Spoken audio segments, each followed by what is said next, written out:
G'day guys, Ben here from Solar N Sat, and today I've got Gemma and Reese here from Van Roman, and we're going to have a bit of a rundown on their caravan. Today I've actually got something a little bit different for you. I'm here with Gemma from Van Roman. We're in her brand new Willow caravan, or almost brand new I should say. They've used it a little bit, and they've actually come to us for their power system all the way from Tasmania. So what's prompted that, Gemma? Yeah, so we're from Tassie. We've done 2 laps of Australia. Last year we camped with very good friends all the way up the WA coast, and they had one of your power systems. That's it, that would have been Reese and Colleen, right? Yes, so daily we were comparing, and we knew in our next van this is what we needed.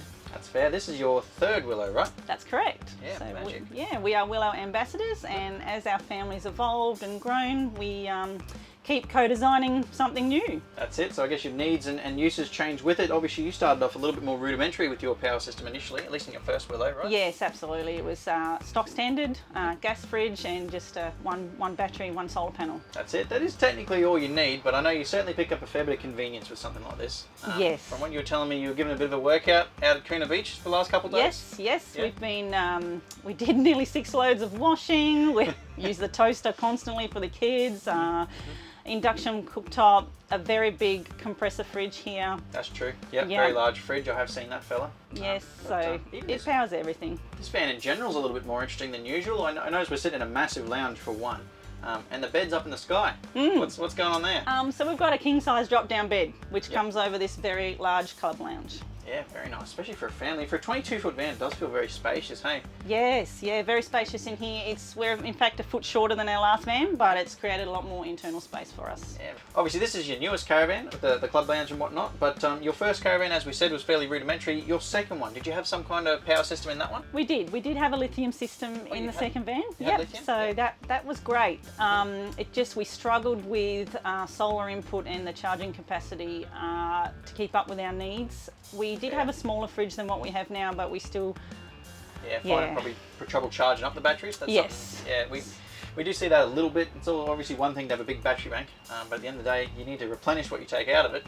Absolutely. So we ended up doubling our solar on the roof, but it's still just, wasn't that fantastic. So that's fair. When we camped with our friends Reese and Colleen, who had your system, we knew we could see the differences and that the Victron was going to do for us. Makes sense. Yeah, the Victron itself is obviously one of your more efficient sort of charging setups. Their smart solar controller is super efficient, but of course putting 1,850 watts of solar up on the roof certainly doesn't hurt either. So definitely going to make a big difference. That's it. How often do you normally find, because you haven't been running them down that far from what you've been telling me, but how long does it normally take to charge up from your experience? By lunchtime. By lunchtime? Yes. Magic. That's what you want to see, because that does give you time to run that aircon during the day, still a bit of power up your sleeve and whatnot if you need to. And that's with us using the kettle for a few times in the morning, toaster, washing, all that. Still using all power while it's charging. Magic, good as gold. But one of those things with power systems, I suppose.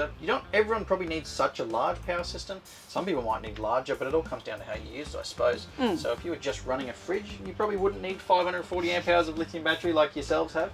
But as you said, if you want to do the washing a bit, you've got a couple of kids, you do 6 loads of washing, you run the induction cooktop, that sort of stuff, it certainly becomes pretty convenient. We prefer to cook on induction, and then when the solar conditions are right, we are also heating the hot water with the system as well. So not using as much gas and whatnot. And from what I can tell, from what I can see of the sand, obviously you guys like camping on the beach, so I know I do that for the beach, just because when that wind's hooking through, it's nice to go.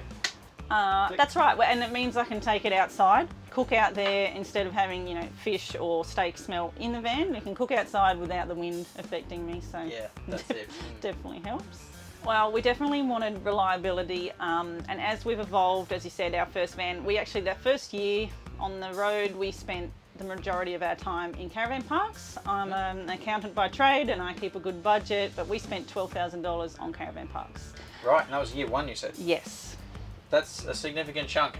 We had 2 very small children. We needed aircon for naps twice a day, etc. So yeah, it just, as time has changed, we've learnt that we can do all this from a system and be self-sufficient, off the grid, camp away from the crowds of caravan parks, but still be able to have all the conveniences. That's it, give you a bit more flexibility. You can sort of pick and choose where you want to go. You're not beholden to anyone, I suppose. Definitely a nice thing to have. For sure, but the reliability aspect I think is a big part of why we primarily use Victron energy, or these days solely almost use Victron energy, at least in caravan installations. And obviously we pair them up with our own brand of lithium battery. The built-in redundancy, I suppose, is probably one of my favourite things. Even if one battery, let's say it packed it in, you've still got your backup one there, and say they both packed it in, your solar controller by itself could run your whole van, so you can easily sort of limp back to civilization if you had to. So they've got many layers of that redundancy built in, and then obviously generally if you're buying this sort of equipment, you're not even thinking about failures to begin with. So. That's right. So this might be over the top for some people, but last year we spent the majority of our time off-grid. So we weren't going anywhere near caravan parks. We top up our 3 water tanks, gives us 300 litres, and off we go. Magic, yeah. Go wherever you want. Beautiful. Yes. So we've spoken a little bit about what you did in the past, but what are your plans for the future? Where are you heading? Well, we're heading north for winter at the moment, That makes sense. North Queensland, get some of that sun. We haven't had a Tasmanian winter for quite a few years, and so we're getting away, and then we just kind of wing it now these days. I used to be very structured, that's my job coming through, but now we just make it up as we go. See where the wind takes you? Find some hip camps and some free camps, and So what exactly is van roaming? What was the idea behind that? Yeah, we wanted a social media page to document our travels. We met a lot of people on the road that wanted to follow us and see where we'd been and keep track of, I suppose. Yeah, so it's just really a diary and a way of keep record of everything, see where you've been, what you've been up to. Yeah, I've seen a few of them going around. It's cool because you can look back on where you've been and see where you might want to revisit and stuff. And it's also a great way to see who's in the same area. So we've met most of our caravanning friends. We've actually met along the way. Yeah, nice. Yeah, so you probably have friends all around Australia then. Yep, Okay, so, we do now. Very nice, sweet. Thanks for your time, Gemma, and thanks for stopping by. No problems. Yeah, where can people find more about van roaming? We're on social media, on Instagram, Facebook, and YouTube. Magic, good as gold. Make sure you keep us posted on your travels. And if you guys enjoyed this style of video, make sure you drop a comment down below and make sure to like and subscribe as well. Thanks.